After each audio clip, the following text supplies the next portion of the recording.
اب آپ اس مبارک سلسلے کا 13واں حلقہ سماعت فرمائیں۔ ایک آدمی جا رہا ہے، اس نے مکہ چھوڑ دیا،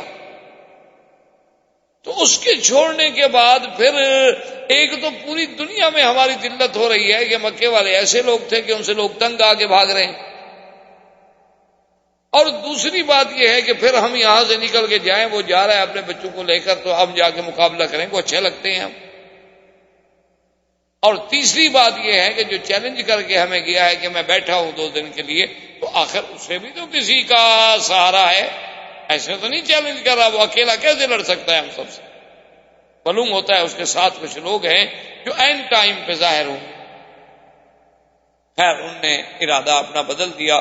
حضور صلی اللہ علیہ وسلم کو حکم ہوا ہجرت کا، تو بی بی عائشہ رضی اللہ تعالیٰ عنہ فرماتی ہیں کہ فطرق الباب، ہمارا دروازہ کھٹکھٹایا گیا، تو تھوڑی دیر گزری کہ ہم نے دیکھا فَإِذَا هُوَ رسول اللہ صلی اللہ علیہ وسلم، کہ اللہ کے نبی محمد پاک ہیں، اور ایسے وقت میں تو حضور کبھی ہمارے پاس نہیں آئے۔ حضور کی یہ عادت مبارک بھی نہیں تھی کہ اس وقت میں ایسے اوقات میں کبھی ہمارے گھر میں آئے۔ حضور صلی اللہ علیہ وسلم جب آئے، سیدنا ابی بکر صدیق رضی اللہ تعالی عنہ نے دروازہ کھولا، اور سیدنا ابی بکر صدیق رضی اللہ تعالی عنہ کے اس کمرے میں ایک بی بی عائشہ ہیں اور ایک بی بی اسما ہیں۔ بی بی عائشہ اور بی بی اسما جو ہے یہ بہنیں ہیں، اور دونوں بیٹیاں ہیں سیدنا ابی بکر رضی اللہ تعالی عنہ کی، لیکن دونوں کی ماؤں میں فرق ہے۔ عرب میں تو پہلے سے رواج تھا نا شادیوں کا، حتیٰ کہ زمانے جاہلیت میں بھی رواج تھا شادیوں کا، اور بلکہ اگر دیکھا جائے تو حضرت سلیمان علیہ السلام کے زمانے میں بھی کہ بھی آپ 100 بیویاں ہوتی تھیں۔ اسی طرح پھر زمانے جاہلیت میں بھی، یہ تو بعد میں ہمارے ہاں یعنی شریعت نے پھر 4 تک کی اجازت دے دی، لیکن ہماری اللہ کا فضل ہے، انڈو پاک کی مخلوق بڑی شریف شوہر جو ہیں بیچارے بیوی پرست لوگ ہیں، الحمدللہ وہ ایک سے گزارا کر، وہ ایک سے بھی اپنی عزت نہیں بچا سکتے، شریف لوگ ہیں بیچارے، اور خام خواہ کر کے کیوں اپنے آپ کو خراب کریں؟ ایک ہی کافی ہے، انشاءاللہ اسی سے بخشے جائیں گے، کیونکہ جو خوافین ہوں گے لازماً ان کی تو ایک بیوی ہوگی نا۔ فَإِنْ خِفْتُمْ، اگر تم ڈرتے ہو تو پھر ایک، تو جن کی ایک ایسا بات ہے کہ وہ خوافین ہیں، ڈرنے والے، ڈرپوک قوم۔ عرب تو غیر ایسے نہیں تھے نا، عرب تو عرب تھے۔ تو اب جناب یہ ہوا کہ حضور پاک نے فرمایا کہ اخرج انت یا ابی بکر، ابی بکر آپ کے گھر میں جو ہیں ان کو باہر بھیج دو، میں نے بات کرنی۔ اب دیکھو ابو بکر کا اعتماد، اس وقت پتہ ہے بی بی عائشہ حفصہ کے 7-8 سال کی بچیاں تھیں، کوئی لمبی عمر کی عورتیں تھوڑی تھی، 7 سال 6 سال 7 سال 8 سال کی بچیاں تھیں۔ ابا بکر نے کہا یا رسول اللہ ما هذه الا عائشہ و اسماء، میرا مدنی یہ عائشہ ہے، یہ اسماء ہے، یہ ابو بکر کی بیٹیاں ہیں، کوئی غم نہیں، آپ جو مرضی آئے بات کریں، آپ کو میرے گھرانے پہ اعتماد نہیں۔ 6 سال کی بچی 7 سال کی بچی، لیکن ابو بکر کا اعتماد دیکھ۔ حضور صلی اللہ علیہ وسلم فرمایا انی امرت بالہجرہ، ابو بکر میں اس لیے آیا ہوں کہ اللہ نے مجھے حکم دیا ہے کہ میں اب مکہ چھوڑوں، میں اب ہجرت کروں، ہجرت کا حکم آ گیا ہے۔ تو ابی بکر نے فوراً کہا الصحبۃ یا رسول اللہ، حضور آپ کو تو حکم آ گیا، میرے لیے کیا حکم ہے؟ فرمایا ان اللہ امرنی، ابو بکر میرے اللہ نے مجھے حکم دیا ہے کہ ابو بکر کو ساتھ لے کے جانا۔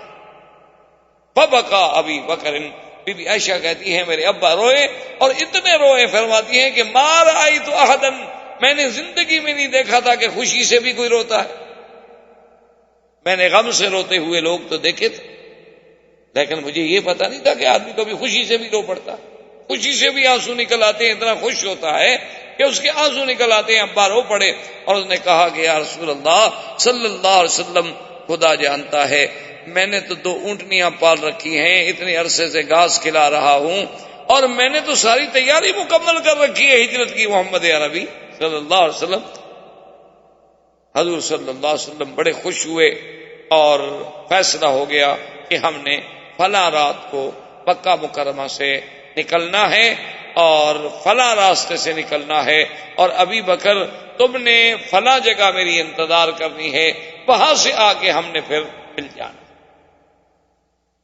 اور حضور صلی اللہ علیہ وسلم نے سیدنا علی رضی اللہ تعالی عنہ کو بلایا۔ حضرت علی رضی اللہ تعالی عنہ کو بلانے کے بعد حضور صلی اللہ علیہ وسلم کے اس زمانے میں کوئی کتابت، کوئی تعلیم، کوئی تحریر، کوئی ایسی چیزیں تو ہوتی نہیں تھی، آپ کے پاس سارے مکے والوں کی امانات پڑی تھی۔ اب دیکھیں خدا کی شان ہے کہ مکے والے لوگ چاہے اسلام نہ لے آئیں، حضور کا کلمہ نہ پڑھیں، حضور کو مانتے نہیں ہیں، لیکن جب کوئی اہم اور قیمتی چیز ہوتی، سونا ہے، زیور ہے، چاندی ہے، مجوہرات ہیں، کچھ پیسے ہیں، تو وہ کٹھے باندھ کے دے جاتے حضور کی خدمت میں کہ حضور آپ امانت رکھ لیں، کیونکہ جانتے تھے کہ مخالفت اپنے مقام پر ہے، لیکن محمد عربی امین، صادق، سچے ہیں، امانت والے۔ حضور پاک نے فرمایا کہ حضرت علی تمہارے ذمہ ایک ڈیوٹی ہے، ایک تو ہمارے ہجرت کر جانے کے بعد، سفر کر جانے کے بعد یہ امانتیں جو ہیں ہذہ لفلان و ہذہ لفلان، یہ فلاں کی ہے، فلاں کی ہے، فلاں کی ہے، ان سب کافروں کے گھر میں پہنچانی۔ حاضر یا رسول۔ اور آپ نے فرمایا دوسری ڈیوٹی تمہارے ذمہ یہ ہے کہ تم نے میرے بستر پہ سونا، کیونکہ ہم نے رات کے آخری حصے میں سفر کرنا ہے، تم نے میرے بستر پہ لیٹ جانا، اور اوپر کپڑا لے لینا ہے کہ اگر کافر کوئی نگرانی بھی ہماری کر رہے ہوں، کیونکہ ہمیں پتا ہے کہ وہ ہمارے پیچھے لگے ہوئے ہیں، ہو سکتا ہے کہ ہماری ہجرت کے وقت میں بھی نگرانی کر رہے ہوں، تو کم از کم انہیں یہ تسلی ہو کہ شاید اللہ کے نبی سو رہے ہیں اور ہمیں کو سفر کرنے کا موقع مل جائے۔ تو حضرت علی رضی اللہ تعالی عنہ نے عرض کیا کہ حاضر یا رسول اللہ، حاضر یا رسول اللہ، یا نبی اللہ، بالکل میں حاضر، مجھے کوئی انکار۔ تو اسی لیے اس میں کوئی شبہ نہیں، یہ بہت بڑا مقام ہے، لیکن بعض روافض اسی بات کو بھی دلیل بناتے ہیں کہ حضور کے بعد تو خلافت کا حقدار حضرت علی تھا، کہ حضور نے اپنی امانتیں جو ہیں وہ حضرت علی کو سپرد کی ہیں، وہ حضرت ابو بکر کو تو نہیں دی۔ اسی طرح امت بھی تو ایک امانت ہے، تو جب امانتوں کے رکھوالے خود حضور حضرت علی کو بنائیں تو حضور کے بعد پھر اور کیسے کوئی آدمی اس امت کا رکھوالا بن سکتا ہے؟ اور دوسری بات یہ ہے کہ حضور کے اس تخت پر، اس چارپائی پر، اس مقام پر حضور کے حکم سے حضرت علی لیٹے ہیں، تو جس کو حضور نے اپنے بستر پہ بٹھا دیا ہو تو اس تخت پہ کوئی اور کون بیٹھ سکتا؟ حالانکہ اصولی سی بات یہ ہے کہ یہ سب قیاسی باتیں ہیں، یعنی خیالات ہیں، دلائل ہیں عقلی، اور آپ کو پتا ہے کہ عقلی دلائل تو ہر کسی کے پاس ہوتے ہیں، ہر قوم کے پاس، ہر مذہب کے پاس۔ دیکھیں نا جی، اب اتنی ساری دنیا جو ہے بتوں کی پوجا کر رہی ہے، دلائل تو ان کے پاس بھی ہے نا، اپنے دل کو اطمینان دلانے کے لیے آخر کوئی چیز تو ہے جس نے ان کے دماغ کو بھی تسلی دی ہوئی ہے کہ ہم یہ اچھا کام کر رہے ہیں، ورنہ ایک عام آدمی کو پتہ لگتا ہے کہ دیکھو مورتی انہوں نے خود بنائی ہے، خود رکھ کے پوج رہے ہیں، کوئی عقل کی بات ہے، لیکن آخر ان کے پاس تو کوئی دلیل ہے نا جو ان کو وجہ اطمینان بنی ہوئی ہے کہ ہمارا کام ٹھیک ہے۔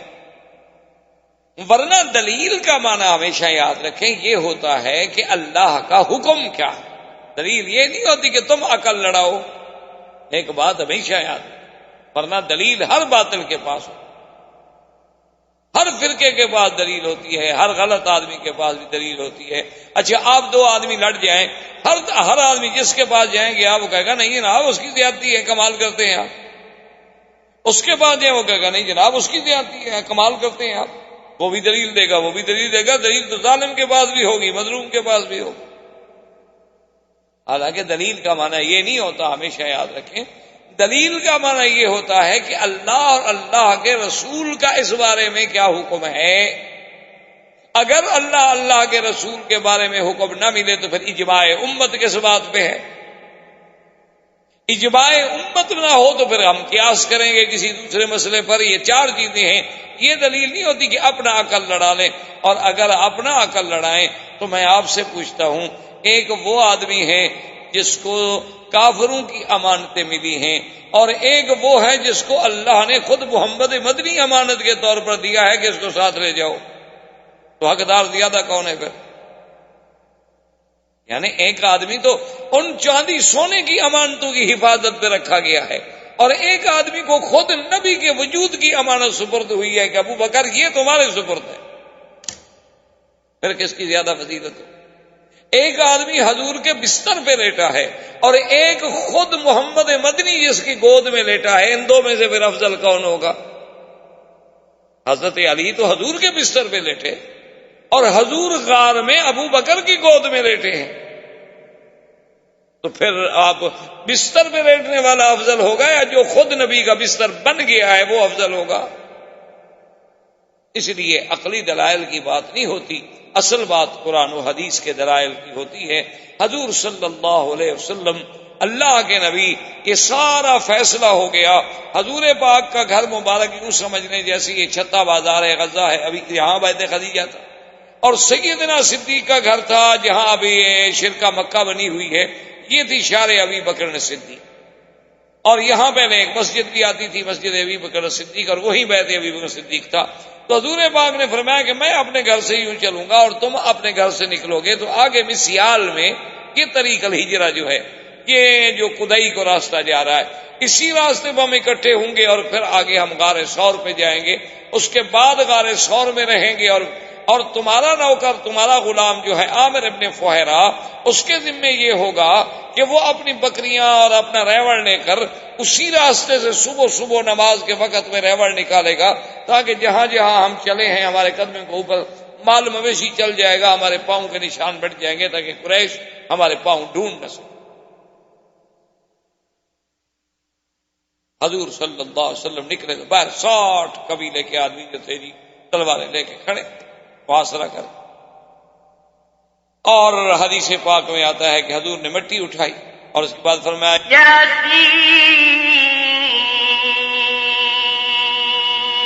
والقرآن الحکیم انک لمن المرسلین علی صراط مستقیم تنزیل العزیز الرحیم.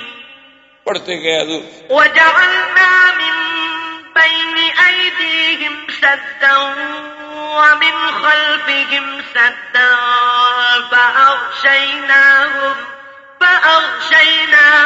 فہم لا یبصرون. اور حضور نے پڑھا شاہت الوجوہ، شاہت الوجوہ، اور مٹی پھینکی. اللہ نے حکم دیا فرشتوں کو مٹی سب کے آنکھوں میں اور سروں پہ ڈال دو، اور ان پہ ایسی نیند مسلط کر دو کہ میرے مدنی کو دیکھ بھی نہ سکے. قرآن کہتے ہیں ہم لا یبصرون، ہم نے ایک ایسی دیوار کھڑی کر دی، ایسا حاجز کھڑا کر دیا ان کے اور نبی کے درمیان میں کہ حضور گزرتے چلے گئے اور 60 آدمی کھڑا ہے اور دیکھ نہیں رہے، اور کھڑے کھڑے جھول رہے ہیں نیند سے. یعنی آپ اندازہ کریں کہ 60 آدمی، ایک نہیں، دو نہیں، تین نہیں، چار نہیں، 60 آدمی پھر ایک طرف بھی تو نہیں کھڑا ہوا نا، ہر طرف وہ کھڑا ہوا ہے. اور حضور نے تو مٹی مبارک ایک طرف پھینکی، لیکن وہ سب کو پہنچی. اسی لیے قرآن کہتے ہیں وَمَا رَمَيْتَ إِذْ رَمَيْتَ وَلَٰكِنَّ اللَّهَ رَمَىٰ. میرا مدنی صرف آپ نے نہیں پھینکی جو کچھ پھینکا، اصل تو اللہ نے پہنچائی نا، اللہ نے پھینکی. آپ کا کام تو صرف ایک ظاہری طور پر ایک طرف سے مٹی کو پھینک دینا تھا، لیکن چاروں طرف کس نے پہنچائی؟ وہ تو میں نے پہنچائی. اب جناب حضور صلی اللہ علیہ وسلم تشریف لے گئے، آگے سیدنا ابی بکر انتظار میں ہیں، اور حضور نے فرمایا ابو بکر تمہارے اور میرے درمیان میں فاصلہ ہوگا، ہم اکٹھے نہیں چلیں گے، تاکہ خدا نہ خواستہ کوئی دشمن آگے آ جائے تو دونوں کو پر تو حملہ نہ ہو جائے نا، کم سے کم ہمارا آپس میں فاصلہ تو. اصل میں یہ ساری بات کیا ہے یاد رکھنا، یہ ہجرت ہو، اسراء ہو، معراج ہو، سفر طائف ہو، سفر مدینہ ہو، یہ تعلیم تھی حضور کی امت کے لیے. ورنہ اللہ چاہتے تو جبریل کو بھیج کے معراج پہ جا سکتے ہیں، براق پہ مدینے نہیں جا سکتے. کوئی بات ہے؟ حضور صلی اللہ علیہ وسلم کا سفر اگر آسمانوں تک ہو سکتا ہے اور معراج ہو سکتا ہے، 7ویں آسمان اور سدرۃ المنتہا تک جا کے مکے واپس آ سکتے ہیں، تو مدینہ منورہ حضور کو بھیج دینا کون سا مشکل ہے؟ لیکن پھر امت کو کیسے تعلیم ملتی کہ اگر امت کو کبھی ہجرت کرنی پڑے، اگر امت کو کبھی کافروں کے مقابلے میں گھر چھوڑنا پڑے، اگر امت کو کبھی باہر جانا پڑے، تو پھر ایسے اسباب پیدا کیے جائیں گے۔ یہ ہم نہیں کریں گے کہ اسباب کو چھوڑ دیں، اسباب کا خالق بھی اللہ تبارک و تعالی ہے، اسباب پر بھی عمل کریں گے اور اللہ تبارک و تعالی پر بھی توکل کریں گے۔ سیدنا ابی بکر فرماتے ہیں کہ میرے لیے بڑی مشکل ہو گئی کہ حضور تو کچھ آگے چلے گئے، میں جب اپنی گلی سے نکلا تو سامنے مجھے ایک کافر آتا ہوا مل گیا، اس نے مجھے تو پہچان لیا اور کہا کہ من ھذا الرجل، یہ آگے جو جا رہا تھا یہ کون؟ اس وقت رات ہے، تاریکی ہے، ابھی تو تہجد کا وقت بھی نہیں ہوا، تو اس وقت آپ بھی گھر سے نکلے ہیں اور آگے کو بندہ بھی جا رہا ہے، معلوم تو ہوتا ہے کہ آپ کا کوئی ساتھی ہے، یہ کون ہے؟ ابو بکر فرماتے ہیں کہ اب میں پریشان تھا کہ اگر بتاتا ہوں تو پھر راز نبوت کھل جاتا ہے، اور اگر میں غلط بات کہتا ہوں تو پھر جھوٹ بھی میں نہیں بولنا چاہتا تھا، تو اللہ نے مجھے بات سجائی، تو میں نے فوراً کہا کہ رجل یہدینی سوا السبیل، یہ وہ بندہ ہے جو مجھے راستہ دکھلاتا ہے۔ اب اس نے سمجھا کہ اچھا ابو بکر کہیں جانا چاہتا ہے، اس کو ساتھ لے آیا ہوگا کہ مجھے راستہ بتلا دو، راستہ دکھلاتا ہے۔ اور ابو بکر کہہ رہے تھے کہ راستہ صراط مستقیم، جنت کا راستہ دکھلانے والا بندہ ہے، یہ تو وہ بندہ ہے، یہ یہدینی سوا السبیل۔ اور حضور صلی اللہ علیہ وسلم جب آگے بڑھ گئے تو حضور نے فرمایا ابو بکر ایک بات کا خیال رکھو کہ پورا پاؤں زمین پہ مت رکھو، پاؤں کے اگلے حصے پہ زور دے کے چلو، کبھی اپنے پاؤں کو تھوڑا موڑ لو، تاکہ تم جانتے ہو قریش بڑے قبائل کے لوگ ہیں، بڑے مال مویشی والے لوگ ہیں، ان کو پاؤں پہ چھاننا مشکل نہیں ہوتا۔ یہ بھی ایک فن ہے نا جی، پاؤں کا جاننا۔ ہمارے یہاں آپ کے ملکوں میں، ہمارے پاکستان میں، ہندوستان میں اور دیگر ملکوں میں سراغی جی نے کہا جاتا ہے، وہ اتنے ماہر ہوتے ہیں کہ ایک دفعہ اگر ان کی نظر سے ایک پاؤں گزر جائے چلتا ہوا مٹی پہ، تو وہ اگر 50 سال کے بعد بھی دیکھیں تو کہیں گے یہ وہ آدمی، اتنے ماہر ہو۔ اور عرب بھی اسی طرح ماہر ہوتے۔ ان کا بڑا ایک عجیب واقعہ ہے نا کہ ایک دو ساتھی جا رہے تھے، راستے میں انہوں نے دیکھا کہ پاؤں ہے، نشان ہے اونٹ کے پاؤں کا، 2 اونٹ ہیں جا رہے ہیں، ان کے پاؤں کے نشان ہیں۔ تو ایک نے کہا کہ یہ جو اونٹ ہے نا یہ لنگڑا معلوم ہوتا ہے پاؤں کے نشان دیکھ کر۔ دوسرے نے کہا بھئی صرف لنگڑا نہیں معلوم ہوتا، مجھے تو یہ کانا بھی معلوم ہوتا ہے، اس کی آنکھ بھی ایک ہے۔ پھر تیسرے نے کہا کہ یار یہ صرف کانا نہیں ہے، اس کو خارش کی بیماری بھی ہے۔ یہ باتیں کرتے ہوئے جا آگے ایک بندہ مل گیا، انہوں نے کہا یار کس کی باتیں کر رہے؟ انہوں نے کہا یار ابھی جو اونٹ گزرے ہیں نا تو ہمارا خیال ہے کہ ایک تو اونٹ جو ہے وہ لنگڑا ہے۔ اس نے کہا تمہیں کیسے پتا؟ اس نے کہا یار پاؤں نہیں دیکھا، پاؤں صحیح نہیں رکھتا نا برابر، پاؤں میں لنگڑا پن ہے، اور وہ کانا بھی ہے۔ اس نے کہا یہ تمہیں کیسے پتا چلا کانا ہے؟ اس نے کہا یار گھاس ایک طرف کا کھایا ہوا ہے، اس طرف تو اس نے منہ ہی نہیں مارا، معلوم ہوتا ہے ادھر والا اس کو نظر ہی نہیں آتا نا۔ اور تیسرے نے کہا کہ اس کو خارج بھی، اس نے کہا ہوگا، اس نے کہا دیکھو نہیں درخت کو سے رگڑا لگایا ہے تو درخت پر اس کے چمڑا لگا ہوا ہے، تو اس نے باقاعدہ درخت کے ساتھ جا کر اپنا وجود رگڑا ہے، کوئی خارج لگی ہوئی ہے نا اس کو۔ تو نے کہا تم سچ کہتے ہو، میرا اونٹ ہے، لنگڑا بھی ہے، کانا بھی ہے، خارج زدہ بھی۔ یہ تو ایسی قوم تھی کہ اونٹوں کے پاؤں دیکھ کر پہچاننے والی، اور آج کل بھی ہیں دنیا میں، اس میں تو کوئی شک نہیں۔ جتنے ہمارے صحرا کے رہنے والے لوگ ہوتے ہیں ان کے پاس 2-2 ہزار بکری ہوتی ہے، 2-2 ہزار دمبا ہوتا ہے، 1000 گائے ہوتی ہے، اور جناب وہ اپنا پاؤں دیکھ کے یہ کہ پہچان لیں گے کہ میری بکری کا پاؤں، بکری جیسی بکری کروڑوں ہوتی لیکن وہ پہچان لیتے۔ اسی لیے تو امام راضی کہتا ہے نا کہ ایک بدو سے میں نے پوچھا کہ تم کون مذہب کیا؟ تو انہوں نے کہا میں مسلمان ہوں۔ تو میں نے کہا تم نے کلمہ پڑھا ہے؟ انہوں نے کہا پڑھا ہے۔ میں نے کہا خدا کو مانتے ہو؟ انہوں نے کہا مانتا ہوں۔ خدا ہے؟ بالکل ہے۔ تو امام راضی کہتے ہیں مجھے ایسی عقل میں سوجھی کہ چلو ہے تو یہ بدو قسم کا آدمی نا، تو میں اس سے پوچھوں کہ خدا ہے، کیا دلیل ہے تمہارے پاس؟ اس نے مجھے گھور کے دیکھا، کہنے لگا مولوی صاحب عجیب آدمی ہو، یہ پاؤں دلالت کر رہا ہے کہ بکری گزری ہے، یہ مینگنی دلالت کر رہی ہے کہ یہاں سے اونٹ گزرا ہے، یہ چیزیں تو اتنے بڑے اونٹ پہ دلالت کر رہی، یہ ساری کائنات نہیں دلالت کر رہی کہ میرے بھی بنانے والا کوئی ہے؟ عجیب آدمی ہو، ہم یہ پاؤں دیکھ کے فیصلہ کر لیتے ہیں کہ ہرن گزرا ہے یا خرگوش گزرا ہے یا بکری گزری ہے یا دمبا گزرا ہے، تو یہ پاؤں ہمیں بتلا رہا ہے، یہ پوری کائنات نہیں بتلا رہی کہ خدا کوئی ہے۔ اس نے کہا، راضی نے کہا کہ یار یہ تو بڑی اچھی دلیل ہے اس کے۔ انہوں نے کہا اچھا یہ بھی تو ہو سکتا ہے نا کہ خدا دو ہوں؟ انہوں نے کہا نہیں خدا ایک۔ انہوں نے کہا اچھا ایک ہونے پر تمہارے پاس کیا دلیل ہے؟ انہوں نے کہا مولوی صاحب تمہارا دماغ تو نہیں چل گیا، اگر خدا دو ہوتے نا تو روز جھگڑا ہوتا ہے، کہتا ابھی دن رہنے دے، کہتا نہیں میں ابھی رات لاتا ہوں، تو جو کمزور ہو جاتا ہے وہ خدا تھوڑا ہوتا ہے، کمزور بھی کبھی خدا بنا ہے بنا، جو تکڑا ہو جاتا خدا تو وہی بنتا، پھر بھی تو ایک رہتا، دو ہوتے تو نظام تو نہ چلتا ہے، کہتا چھٹی کرو ہے کہتا نہیں پڑھنے دو۔ اس لیے حضور نے فرمایا کہ اگلے پاؤں پہ چلیں تاکہ قریش کو ہمارے پاؤں نہ مل جائے، اور عامر ابن فہیرہ سے کہیں کہ وہ صبح صبح اپنے مویشی لے کے آئے اور اسی راستے سے گزار دیتا کہ ہمارے پاؤں جو ہیں وہ چھپ جائیں تاکہ ہم آسانی کے ساتھ غار میں سفر کر سکیں۔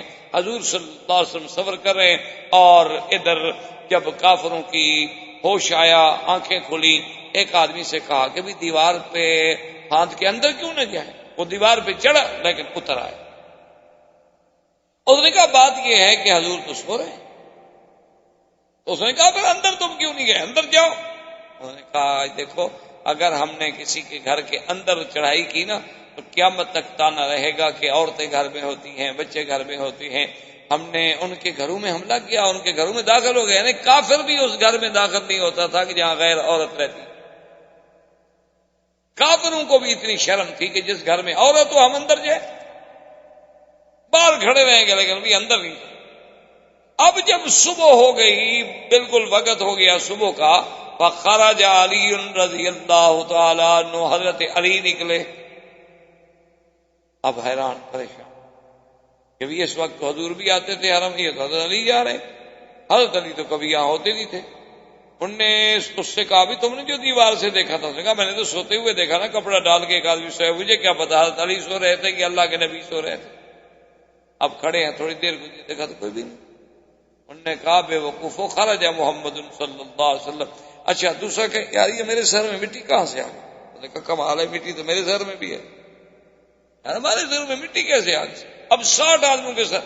انہوں نے کہا معلوم ہوتا ہے کہ انہو القت التراب علی رؤوسنا، اللہ کے نبی ہمارے سروں پہ مٹی پھینک کے چلے گئے، ہم ناکام۔ تو اب ایسا کرتے ہیں کہ ڈھونڈتے ہیں اور تلاش کرتے ہیں کہ اللہ کے نبی کہاں گئے۔ زندگی باقی تو بات باقی، وما علینا الا البلاغ۔ برادران اسلام، واجب الاحترام بزرگوں، دوستوں، بھائیوں، عزیز نوجوانوں، دروس سیرت نبی صلی اللہ علیہ وسلم کے بارے میں ہمارا یہ سلسلہ درس الحمدللہ قدر استطاعت اور قدر علم ہم نے ابتدا سے لے کر اس مقام پہ پہنچے تھے کہ حضور صلی اللہ علیہ وسلم کو حکم ہجرت ملا، کیونکہ اللہ کے نبی کا کوئی عمل اللہ کے حکم کے بغیر نہیں ہوتا، اور یہ تو ایک بہت بڑا عظیم مسئلہ تھا، سرزمین حرم کو چھوڑنا، مکہ شریف کو چھوڑنا، کعبۃ اللہ کو چھوڑنا، یہ کوئی معمولی سی بات نہیں تھی۔ افضل بقعۃ فی العالم، پوری کائنات میں سب سے افضل زمین کا ٹکڑا جو ہے وہ اللہ کا کعبہ ہے، حتیٰ کہ صحیح احادیث میں موجود ہے کہ حضور صلی اللہ علیہ وسلم نے کعبۃ اللہ میں کھڑے ہو کر یہ ارشاد فرمایا تھا کہ واللہ انک لخیر ارض اللہ واحب ارض واحب الی اللہ۔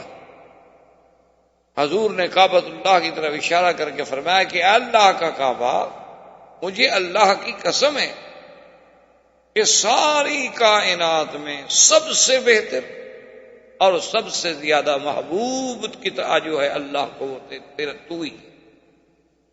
اور ساتھ یہ بھی فرمایا کہ واللہ مجھے اللہ کی قسم ہے ما خرجت منک، مجھے اگر میری قوم نکلنے پہ مجبور نہ کر دیتی تو میں تجھے چھوڑ کے کبھی نہ جاتا۔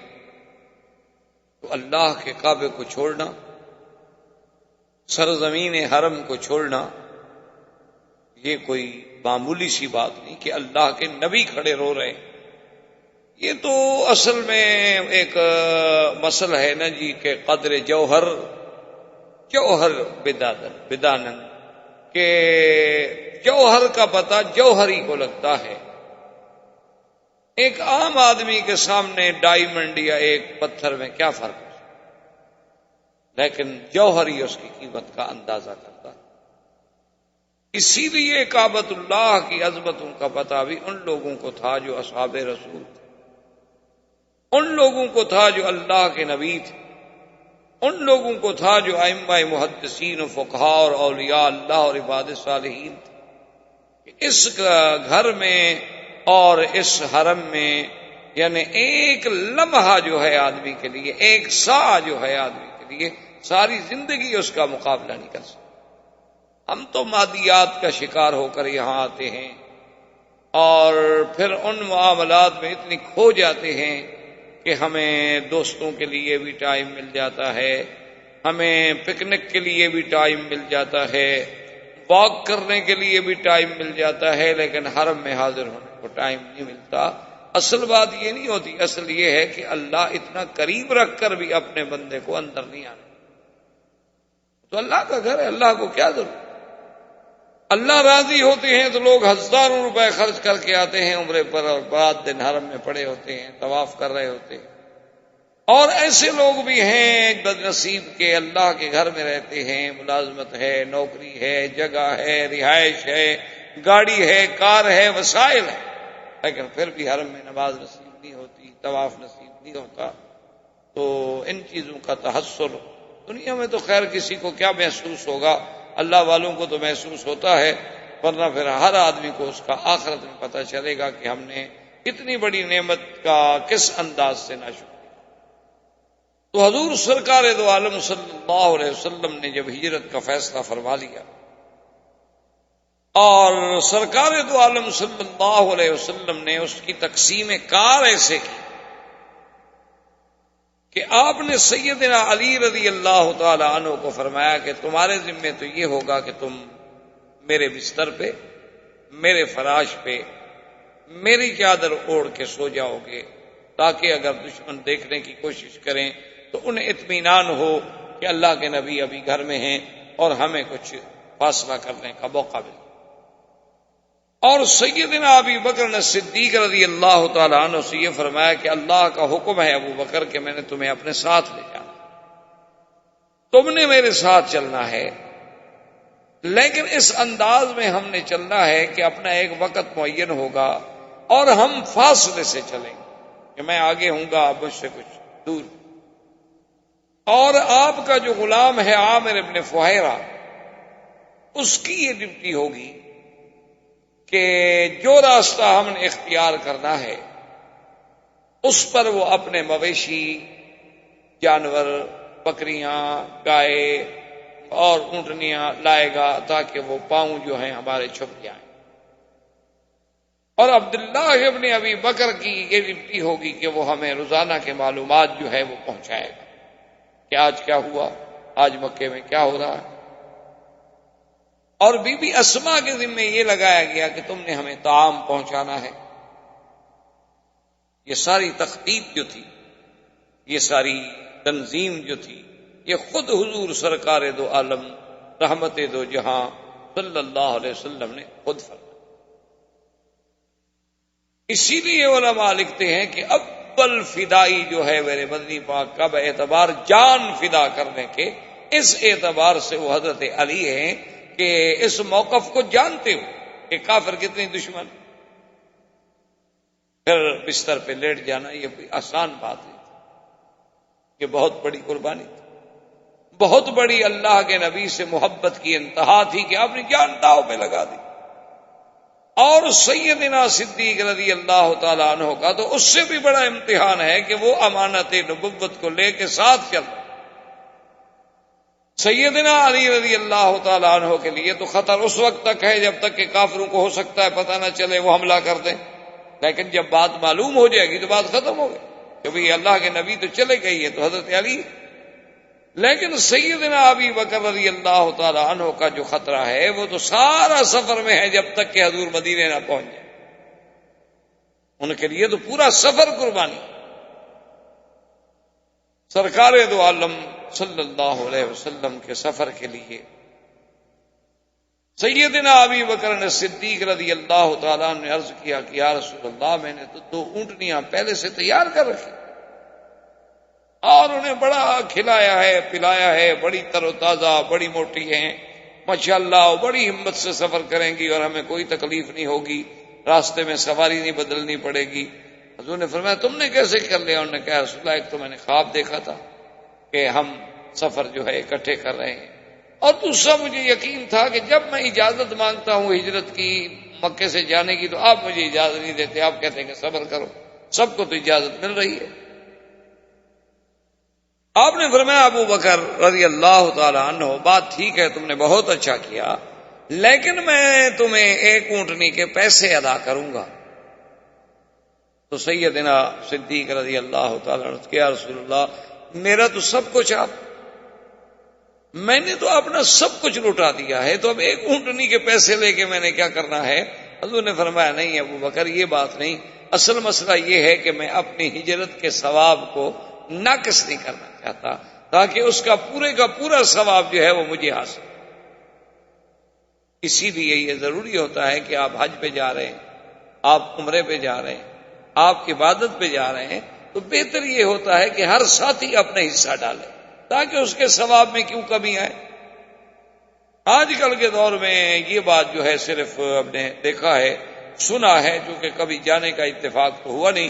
تبلیغی جماعت والے حضرات جو ہیں بڑی پابندی کرتے ہیں اور بہت اچھی بات، شریعت کا حکم، اللہ رسول کا حکم ہے، سنت محمد مصطفیٰ، سنت کے عمل میں قرآن کے عمل میں بڑی طاقت ہے جس کو ہم سمجھتے نہیں ہیں، بڑی مشکل یہ ہے ہماری، چونکہ ہماری آنکھوں پہ مادیت کی ایسی پٹی چڑھ گئی ہے،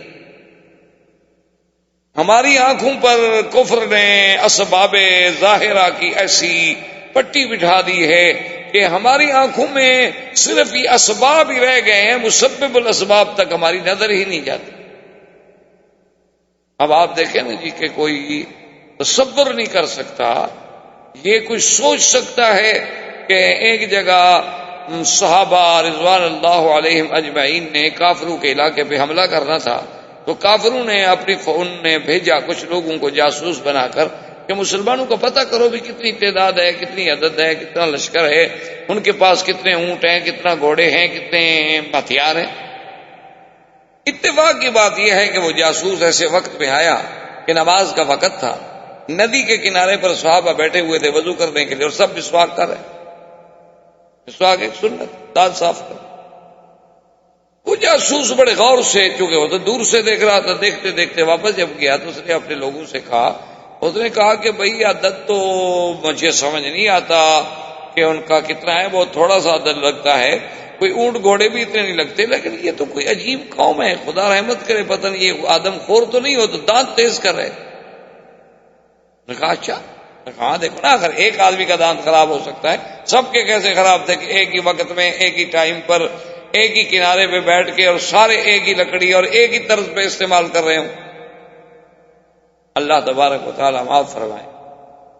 تو اللہ کی قدرت دیکھیں، اسے ایک سنت کا ایسا روب کافروں کے دل میں پڑا کہ وہ قلعہ چھوڑ کے بھاگ گئے۔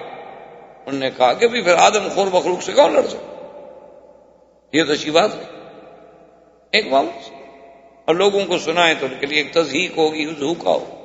ابھی آپ دیکھ لیں، ابھی چند دنوں کے پہلے سے ابھی واقعہ ہے کہ ابھی آپ نے دیکھا اخباروں میں آپ پڑھ رہے ہیں ایران افغانستان کی جنگ کا، دعا کریں اللہ محفوظ رکھے، اللہ دونوں کو نقصان سے بچائے، اور وہ تو اتنا بڑا پھر نقصان ہوگا کہ عالم اسلام پتہ نہیں کہاں پھر 100 سال کے لیے پیچھے جا پڑے گا، اور یہی تو کافر چاہتے۔ اب جناب وہ فوجیں اور یہ اور وہ اور جب آ گئی، اب 3 لاکھ بارڈر پہ ایک منظم فورس پڑی ہو، اور مقابلہ کن سے ہے؟ مدرسوں کے لڑکوں سے، جو انہوں نے کبھی نہ جنگ لڑی ہے، نہ ٹریننگ ہے، نہ کچھ ہے۔ کیا مقابلہ؟ اب سوچ کیا مقابلہ۔ تو ان کے جو امیر تھے نا ان لڑکوں کے، انہوں نے کہا کہ بھائی جتنے علماء ہیں اکٹھے کرو۔ تو تقریباً جو ہمیں سنایا گیا یا معلوم ہوا یا اخباروں میں پڑھا کہ تقریباً کوئی 6000 کے قریب علماء اکٹھے ہوئے۔ اس نے کہا کہ مجھے یہ فتویٰ دو کہ یہ جو ہماری جنگ ہونے والی ہے اور 3 لاکھ فوج ہمارے ہمسائے نے ہمارے خلاف لگا دی ہے، کیا وہ کافر ہے شیعہ؟ اگر تو کافر ہے پھر تو ہمیں جنگ لڑنی ہے، اور اگر وہ مسلمان ہیں تو پھر تو ہم ان سے جنگ نہیں کر سکتے، مسلمانوں سے کیسے لڑیں؟ پھر تو یہ ہوگا ہمارا فیصلہ کہ ہم نہیں پہلی گولی چلائیں گے اور نہ ہم ان کے علاقے میں قدم رکھیں گے۔ اگر انہوں نے ہمارے اوپر گولی چلائی اور قدم رکھا تو ہم ڈیفنس کریں گے جس کی ہمیں شریعت اجازت ہے، پھر ہم دفاعی جنگ تو لڑیں گے، لیکن کسی مسلمان کے ساتھ اب لڑ تو نہیں سکتے کہ ابتدا کریں۔ اس پہ علماء کا بورڈ بیٹھا، اللہ نے مہربانی کی، ان کو فوراً فیصلہ کرنا پڑا کہ جی ہم نہیں لڑتے۔ ان کے لیے تو یہ مسئلہ پیدا ہو گیا نا کہ اگر 6000 علماء متفق ہو کر کفر کا فتویٰ جاری کر دیں تو جنگ تو اپنی جگہ رہی، ہم تو ویسے جنگ ہار گئے، اور اگر وہ کفر کا فتویٰ جاری نہ کریں تو وہ کہتے ہیں ہم تو لڑتے نہیں، ہم تو مسلمانوں کے خلاف کبھی نہیں لڑیں گے، اسلام کے خلاف کون لڑ سکتا ہے؟ تو ایک سنت پر عمل کرنے کا جو اللہ کے نبی کا حکم ہے، اس کا کتنا بہتر ہوئی کہ دونوں الحمدللہ ذرا تھم گئے، اور اللہ پاک کرے کہ دونوں کو اللہ اصلاح کی توفیق عطا فرمائے، کیونکہ ہم اس لڑائیوں کے جھگڑوں کے متحمل نہیں ہو سکتے، امت اسلام کو ابھی اتنا وقت نہیں، فرصت۔ تو خیر یہ سارے انتظامات کرنے کے بعد حضور صلی اللہ علیہ وسلم جب باہر نکلے تو کافر آپ کے گھر کے باہر کھڑے تھے، حضور پاک نے مٹی لی، سورۃ یاسین کی آیات مبارک پڑھی، وَجَعَلْنَا مِن بَيْنِ أَيْدِيهِمْ سَدًّا وَمِنْ خَلْفِهِمْ سَدًّا فَأَغْشَيْنَاهُمْ فَهُمْ لَا يُبْصِرُونَ۔ شاہت الوجوہ، شاہت الوجوہ، شاہت الوجوہ پڑھ کے حضور نے پھینکا، اللہ نے وہ مٹی جو تھی تمام کافروں کی آنکھوں میں، سروں میں ڈالی، وہ سب کے سب غنودگی کا شکار ہو گیا۔ حضور آرام سے حضور صلی اللہ علیہ وسلم تشریف لے گئے۔ یہ اب آپ یوں سمجھیں کہ جیسے اب محلہ مسفلہ ہے، یہ حرم کے سامنے مکہ کمپلیکس ہے، یہ سارا راستہ جو یہ مسیال کہلاتا ہے، اور یہی آگے جا کے شہر ابی بکر صدیق ہے، شہر ابراہیم الخلیل ہے، اور یہی راستہ پھر جا کے کدائی سے ہوتا ہوا غار ثور کی طرف، جس کو آج کل مخطط دار الہجرہ کہتے ہیں، اصل یہی طریقہ الہجرہ۔ حضور صلی اللہ علیہ وسلم اسی طرف روانہ ہوئے، اور کافروں نے جب کافی دیر ہو گئی، صبح کا وقت قریب آ گیا، وہ حیران ہو گئے کہ حسب عادت آج حضور صلی اللہ علیہ وسلم باہر نہیں آئے۔ تو ایک نے کہا کہ چلو بھی دیکھتے ہیں، وہ دیوار پہ چڑھ کے اس نے دیکھا، اس نے کہا کہ بھئی حضور تو سو رہے ہیں، چارپائی پہ لیٹے ہوئے ہیں، کپڑا پہنا ہوا۔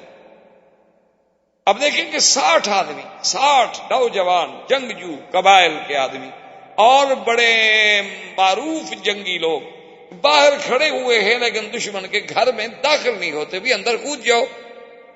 تو علماء نے لکھا کہ وجہ یہ تھی کہ یہ عرب میں آر تھی کہ جس گھر میں بچے ہوں، عورتیں ہوں، اس گھر میں داخل کیسے؟ کہتے ٹھیک ہے دشمنی ہے، جب مرد نکلے گا قتل کر دیں، لیکن جس گھر میں کوئی عورت ہو، کوئی خاتون ہو، اس گھر میں ہم رات کو کیسے داخل ہو جائیں؟ یہ تو بے حرمتی ہے، یہ تو کسی دوسرے کی عزت کی توہین ہے۔ یعنی کافروں کو یہ خیال تھا۔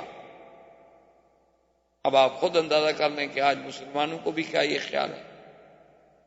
آج تو ہم جس دور سے گزر رہے ہیں، بیٹے اپنے ماؤں کے قاتل، کئی دفعہ اخبار میں آتا ہے بیٹے نے ماں کو قتل کر دیا، بیٹے نے باپ کو قتل کر دیا، بھائی نے بہن کو قتل کر دیا، بھائی نے بہن کو بیچ دیا، ہم تو اس دور میں گزر رہے. اب انہوں نے دیکھا تھوڑی دیر گزری، انہوں نے کہا بھی یہ تو نہیں ہو سکتا کہ اتنی لمبی دیر اور اس وقت تک حضور لیٹے رہے. تو انہوں نے کہا بھی کوئی خاتون کوئی بچہ، اب چونکہ صبح بھی قریب آنے لگ گئی، انہوں نے کہا نہیں اندر کوئی خاتون کوئی بچہ کوئی عورت تو نظر نہیں. انہوں نے کہا پھر ہم کیوں کھڑے ہوئے ہیں بھائی، چلو اندر. سب نے جناب جب اندر آئے تو حضرت علی اٹھے، کپڑا ہٹایا چہرے سے، فقال فإذا هو علی. انہوں نے کہا یہ تو حضرت علی لیٹے ہوئے ہیں. تو انہوں نے حضرت علی سے پوچھا کہ این رسول اللہ، محمد مصطفیٰ کہاں ہیں؟ تو حضرت علی نے فرمایا کہ میں کیا بتا سکتا ہوں کہ وہ اس وقت کہاں ہوں گے. بات اس کی ٹھیک تھی، حضرت علی نے جھوٹ تو نہیں بولا. کیوں؟ اللہ کے ماننے والے جو ہیں وہ کبھی جھوٹ تھوڑا بولتے. حضرت مولانا قاسم نانوتوی رحمۃ اللہ علیہ جن نے دارالعلوم دیوبند کی بنیاد رکھی، انگریزوں نے ان کے وارنٹ جاری کیے اور انگریز ان کو سزائے موت دینا چاہتے تھے.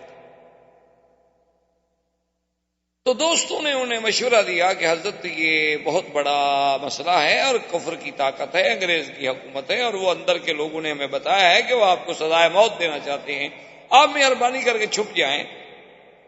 حضرت مولانا قاسم نانوتوی رحمۃ اللہ علیہ دوستوں کے مشورے کے بعد، علماء کے مشورے کے بعد چھپ گئے. 3 دن کے بعد دوستوں نے دیکھا کہ وہ تو پھر مسجد میں کھڑے نماز پڑھ رہے. نماز پڑھ کے فارغ ہوئے تو ساتھی اکٹھے ہونے کا، واہ مولانا کمال کر دیا، آپ بھی بڑی مدت چھپے بھائی. اور 3 دن کے بعد ہی اگر باہر نکل آنا تھا تو پھر چھپنے کی ضرورت ہی نہیں تھی. انہوں نے فرمایا کہ حضور غار میں ہجرت کے میں 3 راتیں رہے تھے، تو غار میں یہ 3 راتوں سے زیادہ میرا محبوب نہیں رہا، تو میں نے سمجھا کہ سنت کے خلاف. اس لیے جب جان چلی جائے گی زیادہ سے زیادہ اور کیا ہو جائے گا، لیکن محبوب کی سنت جو ہے اس کی مخالفت. اچھا، خدا کی شان دوست احباب یہ کہہ کے چلے گئے اور دشمن بھی تو تلاش میں تھا. فوراً جناب ایک کلیکٹر کے عہدے کا افسر انگریز وہ مدرسے میں گھس آیا اور آ کے مولانا قاسم سے ہی پوچھتا ہے کہ مسٹر مولانا قاسم کدھر ہے، کیونکہ اس کو یہ تو پتا تھا کہ مولانا قاسم کو پکڑنا ہے لیکن شکل نہیں جانتا. تو مولانا قاسم رحمۃ اللہ علیہ نانوتوی رحمۃ اللہ علیہ جہاں کھڑے تھے 2 قدم ذرا پیچھے ہٹ کے فرمایا ابھی تو یہی تھے، فرمایا ابھی تو یہی تھے. اس نے سمجھا اس کا مطلب ہے کہ اب تو نہیں ہے یہاں، تو چلا گیا. تو جھوٹ بھی نہیں بولا، واقعی بات ہے کہ ابھی تو یہی تھے، اس میں کون سا جھوٹ تھا. تو اس کو کہا جاتا ہے عربی میں توریہ. یہ باقاعدہ ایک علم ہے، ایک فن ہے کہ آدمی ایسی بات کرے کہ جو ذو معنی ہو اور جس سے دونوں پہلو نکلیں. اور یہ اللہ کے قرآن میں بھی ہے کہ جب موسیٰ علیہ السلام کی بہن ڈھونڈتے ڈھونڈتے فرعون کے گھر میں آئی، دیکھا کہ موسیٰ رو رہے ہیں، دودھ نہیں پیتے. اب بہن ہے، بہن کا دل کیسے برداشت کرے کہ بھائی رو رہا ہو؟ بہن تو نہیں برداشت کر سکتی. تو بی جلدی جلدی دوڑی اور اس کا کیا بات ہے، کیوں رو رہا ہے بچہ یہ؟ اب یہ بتا بھی نہیں سکتی بیچاری، ڈر کے مارے کہ میرا بھائی ہے. تو کیوں رو رہا ہے؟ انہوں نے کہا دودھ نہیں پیتا. دیکھو اس عورت کا دودھ دیا نہیں پیتا، اس کا دیا نہیں پیتا، اس کا دیا. انہوں نے کہا صحیح، اچھا ایسا ہے. هل أدلكم على أهل بيت يكفلونه لكم وهم له ناصحون. بی بی نے کہا اچھا یہ بتلاؤ کہ میں تمہیں ایک گھرانہ کیوں نہ بتلاؤں. ایک گھر ہے، اس میں ایک بی بی ہے، بڑی پاک، بڑی نیک، بڑی صالحہ، اور بالکل ابھی اس کا بچہ بھی ہوا ہے، اس کا دودھ یہ ضرور پیے گا. وہ بڑی پاک عورت. اب جب فرعون آیا نا جی، تو قرآن میں ہے، مفسرین لکھا ہے کہ جب بی بی نے یہ کہا نا کہ وَهُمْ لَهُ نَاصِحُونَ، اور وہ گھرانے والے، وہ عورت جو ہے دودھ پلانے والی اس بچے کی خیر خواہ بھی ہے، اس کی ہمدرد بھی ہے. تو فرعون کو فوراً سوچی، اس نے کہا بہن ادھر آؤ، تمہیں کیسے پتا ہے کہ وہ عورت اس بچے کی خیر خواہ ہے؟ اس کو کھٹکا کہ کہیں وہ عورت حقیقتاً تو اس کی ماں نہیں، اور یہ بچی جو ہے وہ جانتی ہے کہ یہ موسیٰ، یہ بچہ کون ہے، تو اس کا مطلب ہے کہ میں جس بچے سے ڈر رہا ہوں کہیں یہ وہ بچہ تو نہیں ہے. تو فرعون کی تو آنکھیں سرخ سے کہا تم نے کیسے کہہ دیا کہ وہ اس کی خیر خواہ ہے؟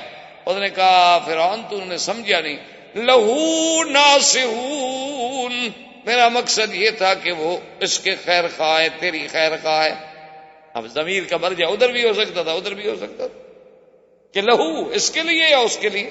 میں نے تو کہا تمہاری خیر خواہ ہے، یعنی تمہاری مخالف نہیں، تم نہ ڈرو، وہ تمہارے ماننے والی عورت ہے۔ اور اچھا اچھا اچھا ٹھیک ہے، تو پھر مطمئن ہو گیا، تو تمہیں میری خیر خواہ ہے نا، بچے کی خیر خواہ تو نہیں ہے۔ تو اس لیے اس کو کلام عرب میں کہا جاتا ہے توریہ، کہ دشمن کے سامنے آدمی ایک ایسی بات کہے کہ آدمی اپنی جان بھی بچ جائے اور جھوٹ بھی نہ ہو، واقعتاً جھوٹ بھی نہ ہو، اور جان کے بچانے کے لیے اس قسم کے کلمات کہنے جو ہیں اس کی اجازت۔ اب جب انہوں نے حضرت علی رضی اللہ تعالیٰ عنہ کو دیکھا تو انہوں نے کہا کہ یہاں تو اللہ کے نبی نہیں ہے، فوراً ابو جہل نے کہا دیکھو دوڑو، اس نے کہا فوراً دوڑو، جلدی کرو اور جلدی پہنچو، بس اگر نبی اپنے گھر میں نہیں ہے نا تو پھر وہ ابو بکر کے گھر میں چھپے ہوں۔ یعنی ابو جہل کا بھی یہ عقیدہ تھا کہ اللہ کا نبی اپنے گھر کے بعد اگر کوئی مقام ہو سکتا ہے تو وہ ابو بکر کا مقام۔ دشمنی اپنی جگہ۔ دوڑے دوڑے جب آئے اور حضرت صدیق کے دروازے پہ آ کے کھٹکھٹایا، ابو جہل ہے، ساتھی ہیں، جوان ہیں، تو اندر سے بی بی اسما نکلی۔ یہ بی بی اسما جو ہیں یہ سیدہ عائشہ کی بہن، ماں کا فرق ہے، باپ ایک۔ بی بی عائشہ کی ماں الگ ہے، بی بی اسما کی ماں الگ ہیں، لیکن باپ دونوں کے ابو بکر ہیں اور یہ دونوں باپ کی طرف سے بہنیں ہیں۔ اور یہ وہ بی بی اسما ہیں جو عبداللہ ابن زبیر کی والدہ،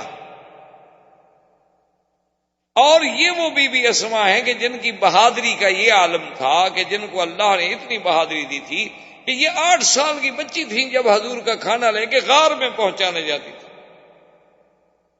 تم آپ تو ایک دن ذرا غار میں چڑھ کے دیکھیں، بلکہ مکے کے لوگ جو بڑے بڑے پرانے لوگ ہیں، خبراء ہیں، پرانے علم والے، پرانی زندگی گزارنے والے، وہ کہتے ہیں خدا کی شان ہے کہ غار ثور میں آج بھی جس کے دل میں ابو بکر کی دشمنی ہو وہ غار ثور پہ نہیں چڑھ سکتا۔ وہ کہتے ہیں شرط لگا لیں کسی دشمن کو لے آئیں، اس کو کہیں کہ اس پہاڑ پہ چڑھو، وہ کبھی نہیں پہنچے گا غار تک، اللہ اسے پہنچنے ہی نہیں دیتے وہاں۔ کہ جب تم منکر ابو بکر ہو تو پھر وہاں جانے کا کیا مطلب؟ تو سیدہ اسما جو ہیں یہ اتنی بہادر بچی ہے کہ 8 سال کی عمر ہے۔ 8 سال کی عمر کیا ہوتی؟ ہمارے بچے بھی تو ہیں نا 8 سال کے، آپ دیکھیں کیا کرتے ہیں ماشاءاللہ۔ ہاں البتہ ٹی وی شیوی وی سی آر یہ چلا لیتے ہیں، اس میں ماہر ہیں، اس میں خاصی ترقی کی ہے ہماری نسل نے ماشاءاللہ، بہت آگے جا رہی ہے۔ اور اب تو ایسی ترقی کر گئے ہیں کہ فلمیں جو دیکھتے ہیں نا اپنے گھروں سے چھلانگ لگا کے کئی بچے مر گئے، اور ان بچوں کے لباس اور کپڑوں کو دیکھیں تو آدمی حیران ہوتا ہے کہ پتہ نہیں یہ کس خطے کی مخلوق ہے۔ میں تو کبھی کبھی سوچتا ہوں کہ دیکھتا ہوں نا ٹوپیاں، رنگ برنگی کپڑے پلاسٹک کے، اور بوٹ اتنے بڑے کہ بچے سے بھاری، اتنے بڑے بڑے بوٹ باندھنے کے لیے 3 آدمی آ جائیں، ایک دفعہ بند جائے تو 3 گھنٹے نہیں کھلتے، اللہ کا عذاب ہے مستقل۔ کیا ہے نقل کرنی ہے، ایک انگریز پہنتا ہے تو ہمارے بچے کیسے نہ پہنے؟ نہ آرام مقصود ہے، نہ عزت مقصود ہے، نقل مقصود۔ وہ بدبخت اگر آج بھویں اور بال سب صاف کرا دینا، دیکھ لیں گے آپ 4 دن کے بعد ہی سب صاف، ہماری بد قسمتی ہے۔ لیکن 8 سال کی بچی ہے، دیکھو باہر نکلی تو ابو جہل جیسا آدمی، ابو جہل 6 فٹ سے بھی لمبا آدمی تھا اور بڑا قداور، بڑا زوردار، بڑا ڈیل ڈال۔ اس نے کہا کہ اسما این ابو کی، تمہارا باپ کہاں ہے؟ وَأَيْنَ رسول اللہ، اور محمد مصطفیٰ کہاں ہے؟ اس نے کہا ابو جہل مجھے نہیں پتا کہ وہ اس وقت کہاں ہے۔ تو ابو جہل نے غصے میں آ کر بدبخت نے سیدہ اسما کے چہرے پہ تھپڑ ڈالا۔ باقاعدہ کتابوں میں لکھا ہوا ہے کہ دائیں رخسار پہ سیدہ اسما کو ابو جہل نے تھپڑ مارا تو بائیں کان کی بالی جو تھی وہ کان سے ٹوٹ کے 1 فرلانگ دور جا پڑی، اتنا زور سے اس ظالم نے مارا، لیکن بی بی سہ گئی اور راز نبوت نہیں کھولا۔ مجھے نہیں پتا کہاں ہے۔ اب شرمندہ بھی ہوا کہ میں نے ایک بچی پہ ہاتھ اٹھایا، اب سب عرب دیکھ رہے ہیں یہ کیسا بدبخت ہے، لڑکیوں کو مارتا ہے۔ فوراً شرمندہ ہوا، واپس آیا، دار الندوہ میں پہنچا اور فوراً میٹنگ کال کی انہوں نے کہا کہ دیکھو اللہ کے نبی تو چلے گئے، لیکن اگر وہ ہم سے نکل گئے اور کسی بھی طرح وہ مدینہ منورہ پہنچ گئے تو پھر ہماری خیر نہیں ہے، اس لیے ہمیں فوراً ہر ممکن تلاش کرنی چاہیے۔ اور 100 اونٹنی کا اعلان کیا ابو جہل نے کہ جو آدمی اللہ کے نبی کی خبر لائے گا میں اس کو 100 اونٹنی انعام دوں۔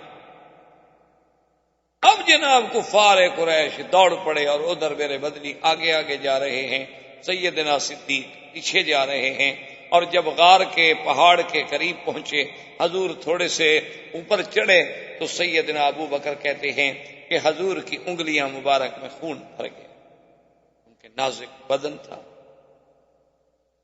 کہ حضرت انس فرماتے ہیں کہ میں نے تو ایسا ریشم و کم خواب بھی نرم نہیں دیکھا جیسے حضور کی تلیاں مبارک نرم تھی۔ تو حضرت صدیق سے نہ رہا گیا، حضرت صدیق رضی اللہ تعالیٰ عنہ نے عرض کیا کہ یا رسول اللہ ارکب علی کتفی، حضور میں بیٹھ جاتا ہوں آپ میرے کندھے پہ سوار۔ حضور فرمایا ابو بکر کیا کرنے کا؟ حضور میں آپ کی تکلیف نہیں دیکھ سکتا کہ ان پتھروں پہ چلتے ہوئے آپ کے پاؤں، آپ کا جسم، آپ کا جسد مبارک ایک تکلیف محسوس کر رہا ہے، ابو بکر یہ برداشت نہیں کر سکتا۔ تو حضور صلی اللہ علیہ وسلم آپ کے کندھے پہ بیٹھے اور ابو بکر اٹھا کے چلے۔ اسی لیے ایک آدمی نے جب حضرت علی سے پوچھا کہ من اعلم الناس، کہ حضور کے صحابہ میں سب سے بڑا علم والا کون تھا؟ قال ابی بکر، ابو بکر۔ میں نے کہا عجیب بات ہے، ابو بکر آپ سے بھی بڑے عالم تھے؟ انہوں نے کہا ہاں، حضور نے اپنے مصلی پہ ابو بکر کو کھڑا کیا ہے، اگر ابو بکر سے بڑا عالم کوئی ہوتا تو حضور اس کو مصلی پہ کھڑا کرتے، کیونکہ حضور کا فرمان ہے کہ فَلْيَؤُمُّكُمْ أَعْلَمُكُمْ، تمہارا امام وہ بنے جو سب سے بڑا عالم۔ اب اس نے سوچا، اس نے کہا اچھا یہ تو بتائیں سیدنا علی کہ حضرت ابو بکر سے یا حضور کے صحابہ میں سب سے بڑا بہادر کون ہے؟ کیونکہ حضرت علی بہت بہادر تھے۔ تو حضرت علی نے پتہ کیا کہا؟ اس نے کہا ابو بکر سب سے بڑا بہادر بھی ابو بکر۔ کہا کیا کہہ رہے ہیں؟ انہوں نے کہا کیا کہہ رہے ہیں کہ عجیب بات ہے کہ خدا نے کہ کعبے میں جو بت بنے ہوئے تھے دیواروں پر، تو حضور پاک نے مجھے فرمایا کہ علی تم ایسے نیچے ہو جاؤ، میں تمہارے کندھے کے کمر کے اوپر کھڑے ہو کر ان بتوں کو مٹا دوں۔ تو ابھی حضور نے ایک قدم رکھا تو میں نے کہا قطن یا رسول اللہ، بس بس بس یا رسول اللہ میری کمر ٹوٹ جائے گی۔ میں حضور کو 1 منٹ کے لیے برداشت نہیں کر سکا، تو بہادر تو ابو بکر ہے جو کندھے پہ بٹھا کے 3 میل اوپر چڑھ گیا۔ بہادر تو پھر ابو بکر ہے الذی حملہ الی الغار۔ اور اللہ کی شان دیکھیں کہ ایک دل میں جب بغض ہو نا جی تو پھر باتیں بغض والی سوجتی ہیں، محبت ہو تو محبت والی سوجتی ہیں۔ یعنی اگر آپ سبز اینک لگائیں گے تو ماحول سبز نظر آئے گا، اور سرخ شیشے ہوں سرخ نظر آئے گا۔ ایک عالم دین تقریر فرما رہے تھے یہی واقعہ غار کا، ہجرت کا، کہ سیدنا ابو بکر اپنے کندھوں پہ بٹھا کے سرکار دو عالم صلی اللہ علیہ وسلم کو غار تک لے گئے۔ تو یہ فضیلت اور کسی کو نہیں ملی کہ اس نے کبھی حضور کو اٹھایا ہو کندھوں۔ تو ایک منکر صدیق نے، ایک شقی نے، ایک بدبخت نے یہ لکھا، اس نے کہا کہ جی یہ کون سی فضیلت ہے کہ ابو بکر کے کندھوں پہ حضور بیٹھ گئے؟ تو حدیث میں موجود ہے کہ رکب علی حمار، حضور تو گدھے پر بھی سوار ہوئے ہیں، اگر ابو بکر پہ سوار ہو گئے تو کیا ہو گیا؟ انہوں نے کہا یہ کون سی فضیلت ہے کہ آپ اہل سنت والجماعت اس بات کو بھی فضیلت میں شمار کرتے ہیں کہ حضور اس کے کندھے پہ بیٹھے تھے؟ تو حضور صلی اللہ علیہ وسلم تو گھوڑے پہ بھی بیٹھے ہیں، اونٹ پہ بھی بیٹھے ہیں، گدھے پہ بھی بیٹھے ہیں، ابو بکر پہ بھی بیٹھ گئے، نعوذ باللہ، تو کیا ہو گیا؟ یعنی مقصد اعتراض۔ تو انہوں نے فرمایا کہ میرے بھائی بالکل ٹھیک ہے، ہم مانتے ہیں، لیکن تم نے اصل بات کو سمجھا نہیں ہے۔ حضور اونٹنی پہ بھی بیٹھے، براق پہ بھی بیٹھے، حضور گھوڑے پہ بھی بیٹھے، حضور گدھا پہ بھی بیٹھے، حضور خچر پہ بھی بیٹھے، حضور دلدل پہ بھی بیٹھے۔ یہی تو ہمارا عقیدہ ہے، لیکن ہمارا ایمان ہے جس اونٹ پہ حضور بیٹھے ہیں وہ اونٹ ساری دنیا کے اونٹوں سے افضل ہے، اور جس گدھا پہ حضور بیٹھے ہیں وہ گدھا ساری دنیا کے گدھوں میں افضل ہے، اور جس بندے پہ نبی بیٹھا ہے وہ بندہ ساری دنیا کے بندوں سے افضل۔ یہی تو ہمارا عقیدہ ہے، اسی کو تو ہم بیان کرتے ہیں. ہم منکر تو نہیں ہیں کہ حضور نہیں بیٹھے. فلما دنا الى الغار، جب حضور غار کے قریب پہنچے اس نے کہا یا رسول اللہ کیف یا رسول اللہ، حضور آپ اتریں، ٹھہر جائیں ٹھہر. حضور فرمایا لماذا ہے آپ؟ کہنے لگا حضور مدتوں کی پہاڑوں میں غار ہے، خدا جانے اندر کوئی جانور ہو، کوئی سانپ ہو، کوئی پہاڑی بچھو ہو اور کوئی موذی اشیاء اندر ہوں تو میں کیسے برداشت کر سکتا ہوں کہ پہلے میرا محبوب اندر جائے، پہلے مجھے جانے دے، میں صاف کروں، اطمینان کروں، پھر میرا محبوب اندر آئے. حضور نے فرمایا کہ اچھا ٹھیک ہے.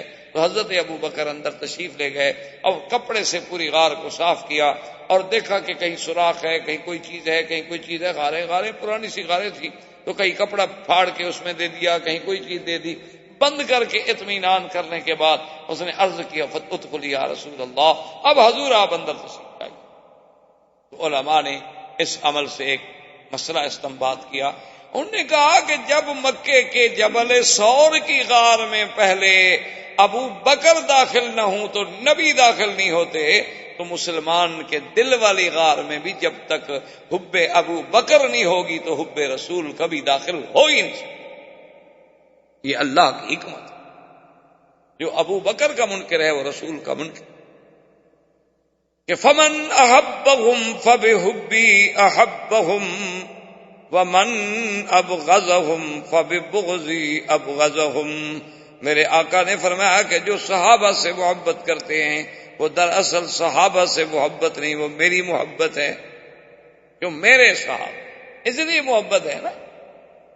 ومن ابغضهم، اور جن کو صحابہ سے بغض ہے، فببغضی ابغضهم، ان کو دراصل محمد الرسول اللہ سے بغض ہے.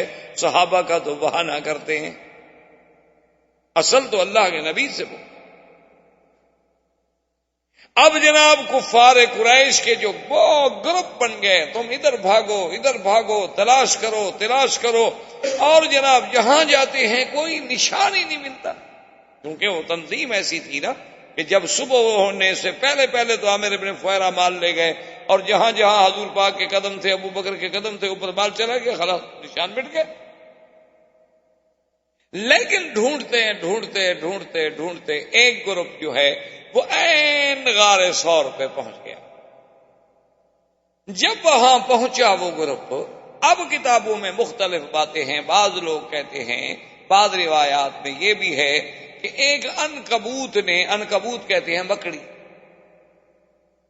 یہ آپ نے دیکھا نا مکڑی گھروں میں جالا تن دیتی ہے، کوئی گھر ویران پڑا رہے تو اس کی چھتوں کے ساتھ ایسے جالا سا بنا لیتی ہے، یہ اس کو مکڑی کہا جاتا ہے، عربی میں اس کو کہتے ہیں عنکبوت. تو بعض علماء یہ کہتے ہیں کہ اللہ نے اپنے رسول کو محفوظ رکھنے کے لیے صلی اللہ علیہ وسلم وہاں عنکبوت کو حکم دیا کہ یہاں جالا شالا بنا دو، اور ایک کبوتری کو بھی حکم دیا کہ تم بھی یہاں آرام سے بیٹھ جاؤ اپنے انڈوں پہ، کہ جو آ کے دیکھے گا وہ کہے گا کمال ہے بھئی، اگر اس غار میں کوئی داخل ہو تو کم سے کم یہ جالا تو ٹوٹے نا، اور غار میں داخل ہو تو یہ آرام سے پرندہ کیسے بیٹھا رہے انڈوں پہ، کم سے کم یہ اڑ جائے، پریشان ہو، کچھ اس میں اضطراب کی حرکات ہوں. ادھر تو کوئی نہیں معلوم ہوتا. لیکن یہ روایات کسی صحیح حدیث میں نہیں ملتی. البتہ بعض روایات میں ہیں جو روایات ضعیف ہو سکتا ہے. وما ذلک علی اللہ بعزیز، اللہ کے آگے کون سی مشکل بات. اللہ تبارک و تعالی اگر ہدہد سے حضرت سلیمان علیہ السلام کے لیے اتنا بڑا کام لے سکتے ہیں تو کیا کسی اور پرندے سے میرے مدنی صلی اللہ علیہ وسلم کی حفاظت کا کام نہیں لیا جا سکتا؟ کوئی بڑی بات نہیں. لیکن بہرحال یہ واقعہ کسی حدیث صحیح میں ہمیں ملتا ہے کہ کسی صحیح حدیث مبارک میں ملے. البتہ یہ بات جو ہے یہ بخاری و مسلم میں اور سیاہ ستہ میں موجود ہے کہ جب وہ گروہ آیا تو وہ بالکل عین دروازے کے قریب آ گئے، اور حضرت ابو بکر فرماتے ہیں کہ میں ان کے قدموں کو دیکھ رہا ہوں کہ وہ کھڑے ہیں. اب اس میں بھی دو روایات ہیں. بعض علماء فرماتے ہیں کہ وہ دروازے پر تھے، اور بعض کہتے ہیں کہ نہیں وہ پہاڑ کے اوپر تھی. یہ تو غار تھی نا، اوپر تو پہاڑ تھا نا، تو اوپر جو تھے تو اس میں کوئی ایک دراڑ تھی جس سے وہ نظر آتے تھے. لیکن زیادہ روایات یہی ہیں کہ وہ دروازے پر تھے. یعنی یوں اگر مڑ کے دیکھا جائے تو حضرت ابو بکر گھبرائے تو انہوں نے فوراً کہا کہ یا رسول اللہ لو نظر احدهم تحت قدمیہ لابصرنا. میرا مدنی اگر ان میں سے کسی نے صرف اپنے پاؤں کے نیچے بھی غور کر کے دیکھا تو نیچے تو ہم بیٹھے ہم نظر آ جائیں. اللہ اکبر. حضور نے فرمایا ما ظنک باثنین اللہ ثالثہما. اللہ اکبر. ما ظنک یا ابا بکر باثنین اللہ ثالثہما. حضور نے فرمایا ابو بکر کیا گمان ہے تمہارا ان دو آدمیوں کے بارے میں جن کے ساتھ تیسرا خود خدا ہو. ان کا کوئی کچھ بگاڑ سکتا ہے؟ اسی کو قرآن نے اتارا. قرآن اللہ کا جبریل لایا الا تنصروہ فقد نصرہ اللہ اذ اخرجہ الذین کفروا ثانی اثنین اذ ہما فی الغار. اللہ نے فرمایا کہ دیکھو اللہ نے کیسے مدد کی. کب؟ اللہ فرماتے ہیں کہ جب کافروں نے میرے مدنی کو اور ابو بکر کو نکالا. اذ اخرجہ الذین کفروا ثانی اثنین، وہ دو میں سے دوسرا. اللہ نے یہ نہیں فرمایا اثنین بلکہ فرمایا ثانی اثنین اذ ہما فی الغار، کہ وہ دو میں سے دوسرا. یعنی قرب نبی کا، صحبت نبی کا، تقرب رسول کا اتنا رنگ چڑھا ہے کہ اب ابو بکر بھی گویا نبی کے برابر آ کے دوسرا بن گیا. ورنہ کہتے اللہ پاک فرماتے ایک نبی اور ایک ابو بکر. فرمایا ثانی اثنین اذ ہما فی الغار اذ یقول لصاحبہ لا تحزن ان اللہ معنا. کہ جب اللہ کے حکم سے مدنی مصطفیٰ فرما رہے تھے اپنے صاحب کو کہ لا تحزن، غم نہ کر، اللہ ہم دونوں کے ساتھ ہے. اللہ کی معیت جب ہمارے ساتھ ہے تو دشمن کیا بگاڑ سکتا ہے. اس لیے علماء نے لکھا ہے کہ کسی صحابی کے لفظ کا انکار کرنے سے بندہ کافر نہیں ہوتا، مگر ابو بکر کے صحابی ہونے کا انکار کرے تو کافر ہو جاتا ہے. کیونکہ ابو بکر کو تو اللہ نے قرآن میں صاحب کہا ہے نا. تو اللہ کے قرآن کے تو ایک حرف کا منکر بھی کافر ہے اور ایک آیت کا منکر بھی کافر ہے اور سارے قرآن کا منکر بھی کافر ہے. تو قرآن کہہ رہا ہے کہ اذ یقول لصاحبہ. اور خدا کی شان ہے کسی میدان کا بھی واقعہ نہیں کہ کوئی بندہ یہ کہہ سکے کہ صاحب سے مراد یہ تھے، یہ نہیں تھے، یہ تھے، یہ نہیں تھے. چونکہ غار میں یا محمد ہیں یا ابو بکر ہیں اور ہے کوئی نہیں، تو کوئی اور تو صاحب بن ہی نہیں سکتا نا. اذ یقول لصاحبہ لا تحزن ان اللہ معنا. اللہ کی شان دیکھیں، یہاں ایک ابو بکر کی شان ہے اور ایک میرے مدنی محمد مصطفیٰ کی شان ہے. کیوں؟ علماء نے لکھا کہ دیکھو کہ جب موسیٰ علیہ السلام کے ساتھ ان کی قوم اللہ اکبر مصر سے نکل کے جا رہی تھی اور پیچھے فرعون لشکر لے کے آ گیا تو قوم گھبرا گئی، ڈر گئے. پہلے بھی تو بڑے کچلے ہوئے لوگ تھے، مظلوم. کیونکہ جو لوگ کافروں کے ملک میں رہتے ہیں نا ان کو پتا ہے نا کہ مسلمانوں کی زندگی وہاں کیسے. یہ تو الگ بات ہے کہ اللہ نے مسلمانوں کو جہاں حکومت دی انہوں نے کبھی اقلیات پہ کبھی کافروں پہ ظلم نہیں کیا. لیکن جب کافروں کو طاقت ملی آج بھی اسپانیہ اور غرناطہ کی مسجدیں گواہ ہیں کہ کفر کیا کرتا. آج بھی تاریخ ہے، حقائق ہیں، موجود ہیں. آپ کو صفو میں دیکھ لیں، آپ سربیا کے احوال پڑھیں، آپ کشمیر کے احوال پڑھیں، آپ دیکھیں کیا کیا نہیں ہو. ظلم کی وہ کون سی قسم جو مسلمانوں پہ آزمائی نہیں جاتی. وہ ظلم کا کون سا ایسا نیا طریقہ ہے. میرے خیال میں اگر آج اللہ تاتاریوں کو، ہلاکو کو، چنگیز کو، ان بدبختوں کو بھی زندہ کر دینا، ان کو بھی یہ طریقے ظلم کے نہیں آتے جو مسلمانوں کے خلاف آزمائے جا۔ لیکن تاریخ اٹھا کے دیکھ لیں کہ مسلمانوں نے کبھی کسی کافر پہ، کبھی کسی کافر اقلیت پہ ظلم نہیں کیا، ان کا تحفظ کیا، ان کے معابد کا، ان کے مندروں کا، ان کے گرجاؤں کا، ان کے کلیساؤں کا، ان کی حفاظت کی۔ بلکہ حضور حکم فرماتے تھے کہ کبھی جنگ میں دوسرے مذہب کے کسی پادری کو، کسی راہب کو قتل نہ کیا کرو جب تک کہ وہ خود تلوار نہ۔ اب یہ شان دیکھیں، انہوں نے کہا کہ جب موسیٰ علیہ السلام جا رہے تھے تو قوم گھبرا گئی۔ انہوں نے کہا کہ آگے دریا ہے اور پیچھے فرعون کا لشکر ہے، اور لشکر کی بھی تھوڑا سا نہیں ہے، یعنی 6 لاکھ فوج لے کے فرعون تعاقب کر رہا۔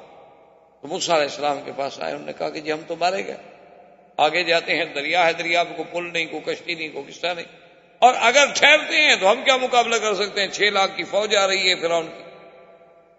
تو موسیٰ علیہ السلام نے کیا کہا؟ قال كلا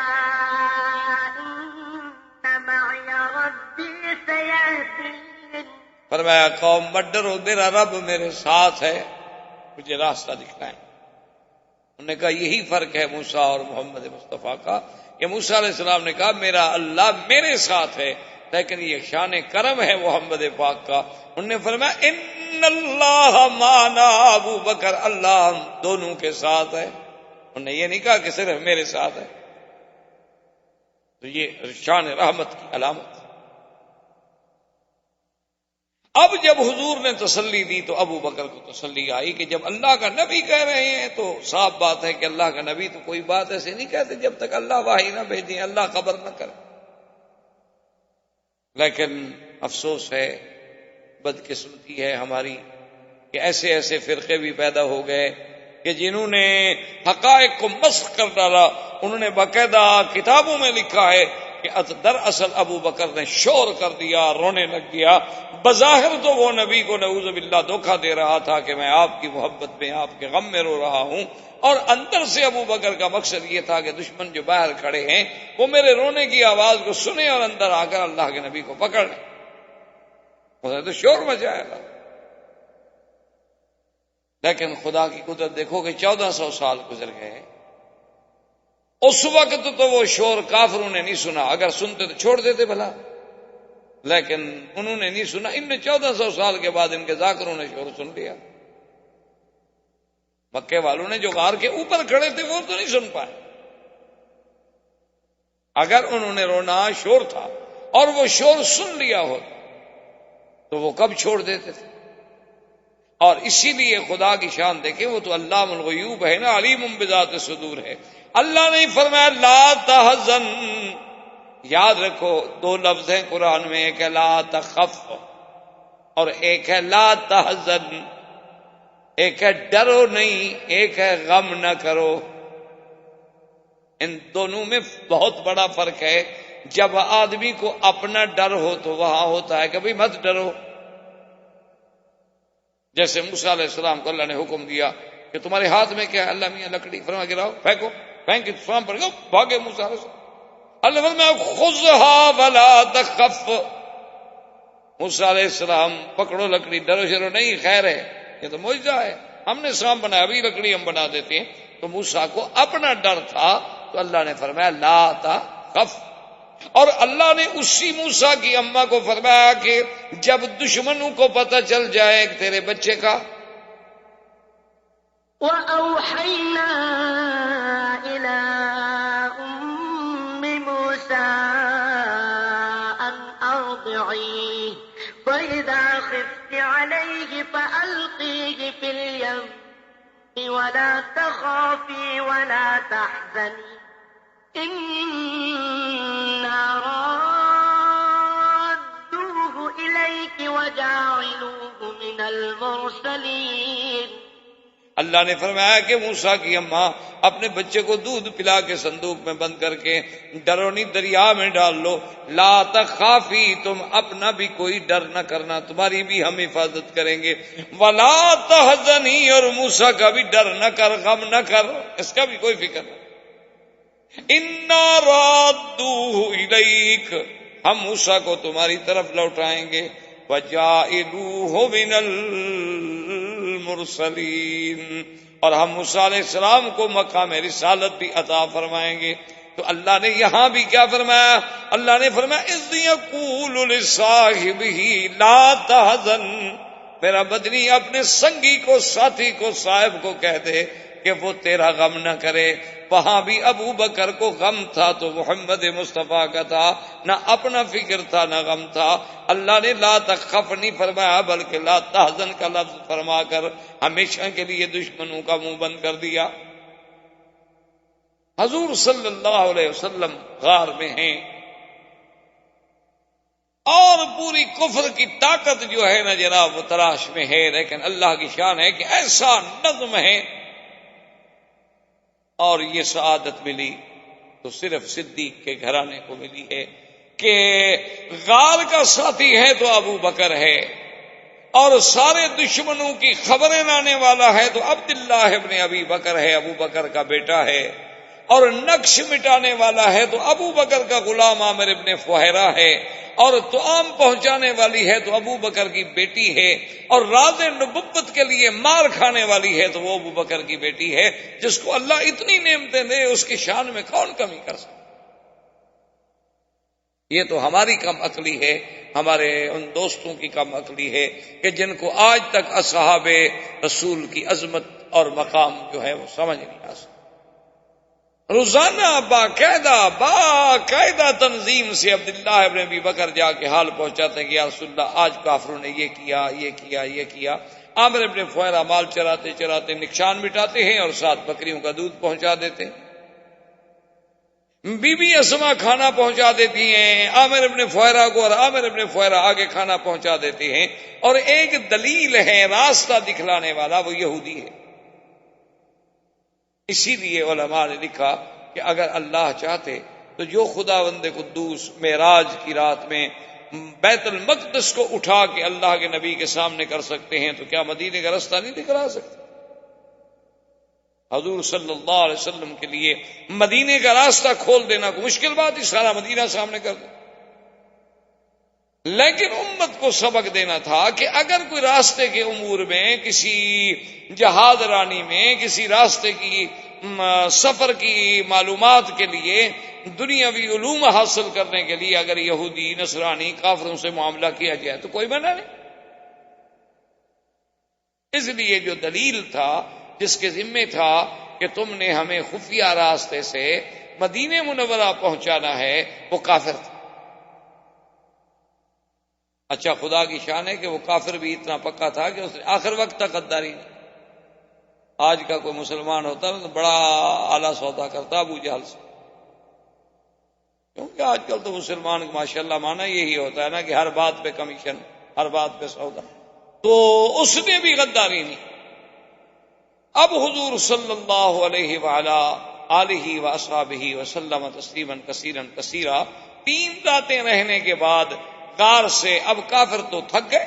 3 راتیں کو مذاق تو نہیں ہوتی نا کہ 3 دن اور 3 رات پورے مکے کے راستے سارے جو ہیں کنگھال ڈالو اور کہیں سے کوئی خبر نہ ملے، تو ذرا وہ تھمے اور حضور اپنے اونٹنیوں پر سیدنا ابو بکر کے ساتھ ایک خالص خفیہ طریق سے، خفیہ راستے سے غار سے نکل کے آپ نے سفر اختیار فرمایا۔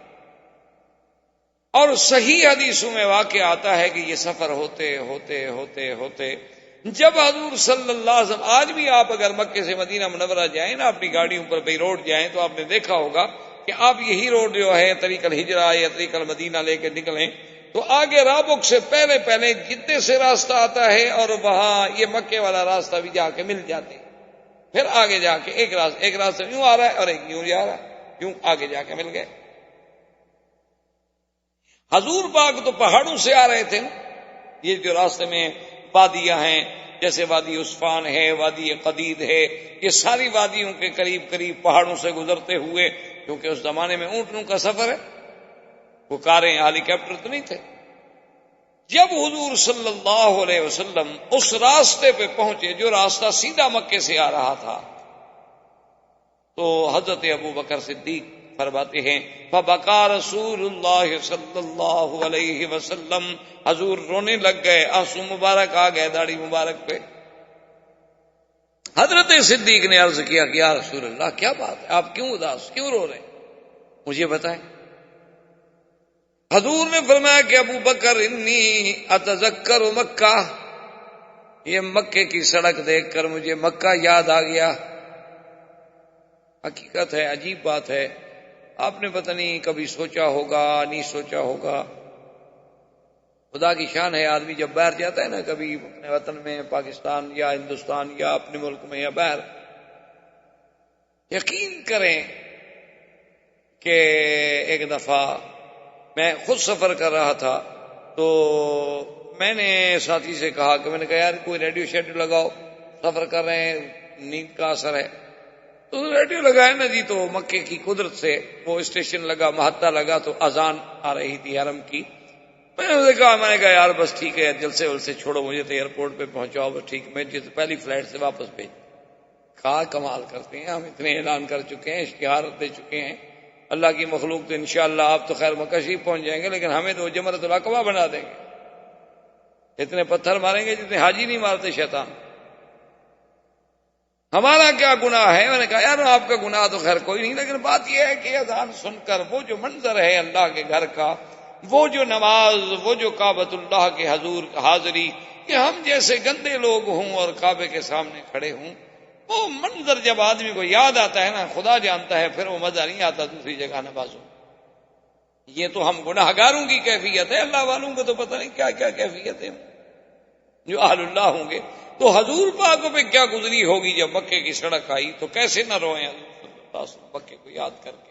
اللہ نے جبریل بھیجا اور فرمایا کہ جا کے فوراً میرے نبی سے کہہ دو ان الذی فرض علیک القرآن لرادک الی معاد، کہ میرا مدنی جس ذات نے تجھ پہ قرآن نازل کیا ہے اس کا وعدہ ہے کہ ہم تجھے پھر لوٹائیں گے مکہ میں، غم نہ کریں آپ حضور، آپ غم نہ کریں، آپ اداس نہ ہوں۔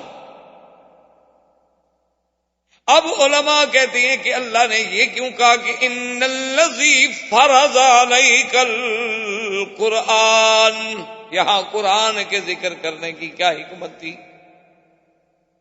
بس یہ فرما دیتے کہ ہم آپ کو مکہ لوٹائیں، لیکن یہ کہنا کہ وہ ذات جس نے قرآن فرض کیا، وہ ذات جس نے قرآن نازل کیا، تو قرآن شریف کے ذکر کی کیا ضرورت ہے؟ علماء نے لکھا اس میں اشارہ تھا کہ میرا مدنی جب ہم نے قرآن اتارنا چاہا اور جبریل میرا قرآن لے کے آیا تو کوئی دشمن روک سکا؟ ہم نے چاہا تو غار حرا میں بھی تو قرآن پہنچا دیا، ہم نے چاہا تو غار ثور میں بھی تو قرآن پہنچا دیا۔ تو جب ہم اتارنا چاہتے ہیں نا قرآن، اور ہمارے فرشتے کو کوئی نہیں روک سکتا، جب ہم اپنے نبی کو مکے میں لانا چاہیں گے تو میرے نبی کو کون روک سکتا ہے؟ یہ تو میری حکمتیں ہیں کہ کب لاؤں گا کب نہیں لاؤں گا، ورنہ تو جب میں فیصلہ کروں گا تو پھر میرے فیصلے کے آگے کون ٹھہر سکتا؟ تو حضور صلی اللہ علیہ وسلم کا یہ قافلہ نبوت،